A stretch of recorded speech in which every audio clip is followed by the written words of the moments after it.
Well, here I am, driving to the grocery store. Had to go get the last few minute ingredients that I do not have, and my God, does that sky look beautiful. Check it out. It's rather nice. Anyhow, better get to it. Well, here we are. Time to get you.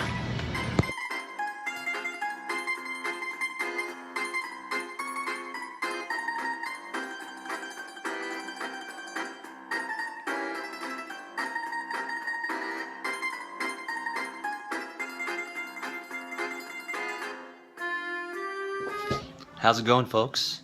Tonight we're gonna make some chicken Alfredo from scratch, and I think you're really gonna like it. It's super simple, super tasty, and definitely a family pleaser. So, here we go. Let's start with what we need. You will need the following: a chef's knife, tongs, a fork for stirring, a pastry brush for brushing the garlic butter on the bread. If you do not have one, you can, however, use a spoon, dump some on, and use the back of the spoon to spread it across, and a bread knife for the bread. Some sort of cheese grater or something to grate cheese in some way, I suppose you could do whatever makes you happy. A saucepan, medium sized, is what I like to use. Good rounded bottom for even heating. And a skillet for frying your chicken. Now, pan frying, that is. You can use cast iron, Teflon, whatever floats your boat. I'm just so used to this stainless steel skillet that that's what I'm going to use. Now for ingredients, you have one chicken breast, and I butterflied this chicken breast, which is cutting in half. I'll get into that later. Parmesan cheese. I like to use fresh. You can use that pre-grated stuff, but it's not the best. I like to grate it myself. Half stick of butter, half block of cream cheese, 1 pint of heavy whipping cream, salt, pepper, paprika, parsley, bread, and my personal favorite, fresh garlic.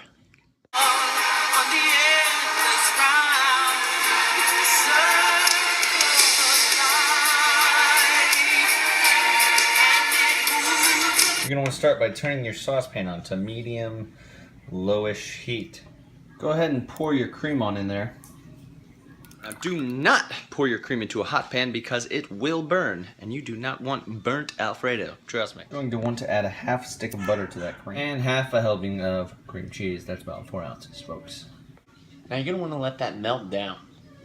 Be patient. You don't want to rush this kind of thing. With that cream and butter in there, you do not want that to burn. Go ahead and grate your cheese. Just keep grating. Just grate it on it.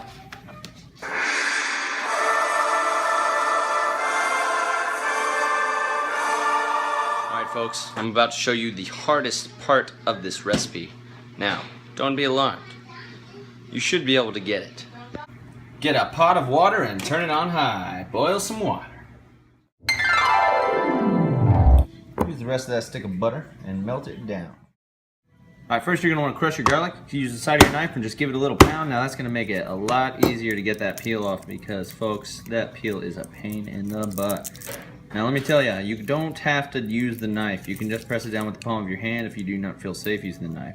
So, just a healthy tip for next time. Make sure you get all that peel out there because you do not want that in your food. Then you're just going to give this a good mincing. That doesn't have to be super fine, but you want it pretty fine, that way you're not just getting huge chunks of garlic all up in your mouth. Add your garlic to your butter.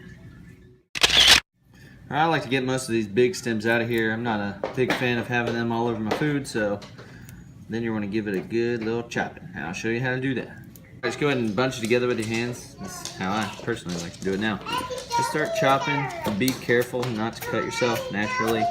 You're going to want to use a good sharp knife because you don't want to dull up this parsley. It's going to lose a lot of flavor if you see that. Once it starts getting kind of dark green color, then you know you got it all wrong. So just keep chopping for a little while. That's roughly what you're going to want it to look like now.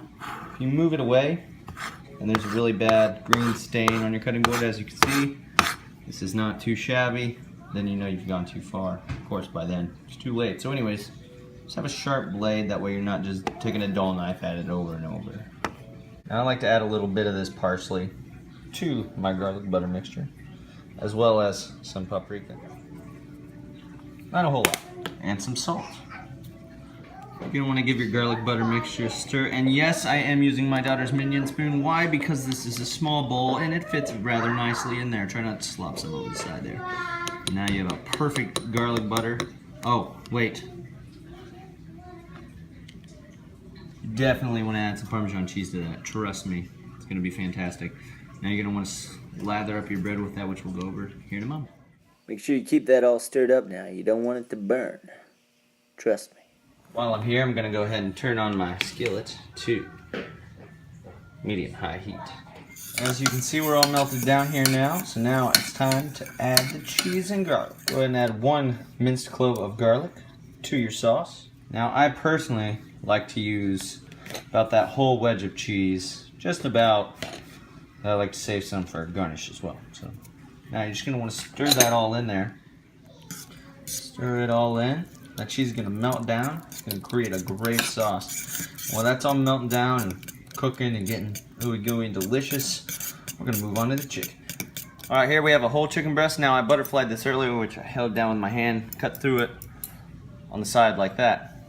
Therefore now I have 2 pieces. Now 1 chicken breast is enough to feed 3 to 4 people depending on what you're going for. But now you're just going to want to salt and pepper each side. Doesn't have to be too heavy.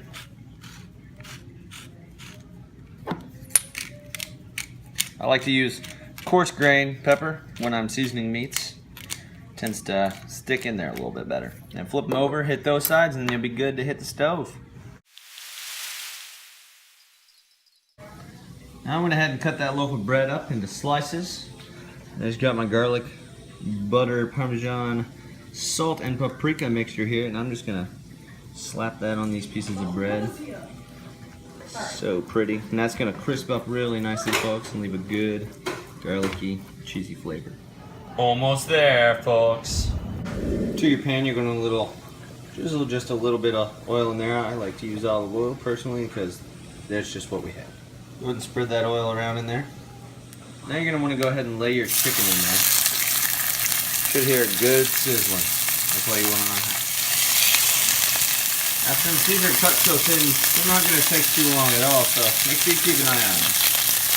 Looks like our pasta water's ready to go. So let's throw in some pasta. You are also gonna need some pasta. In this case, I chose whole grain linguine. My personal favorite. You can do homemade.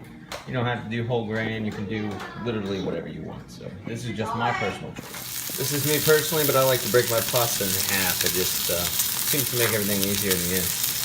Toss it on in there. Use as much as you'd like. Now make sure that stays nice and hot. Stir it around. I don't want that stuff to be sticking together now. See that chicken starting to turn white around the edges. Now it's time to flip.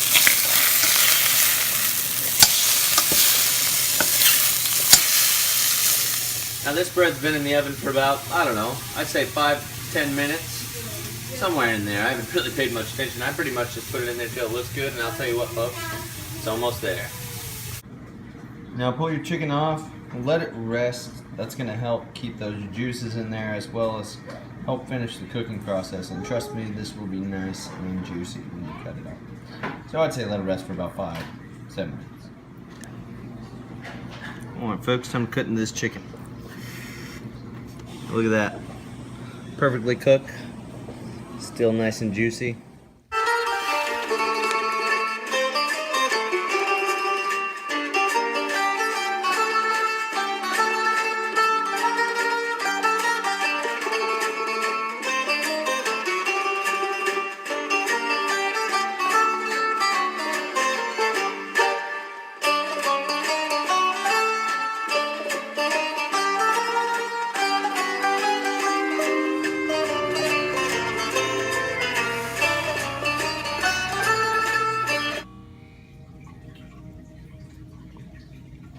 Oh, hey, there is something I forgot to tell you. There is one side effect to this meal. Satisfaction.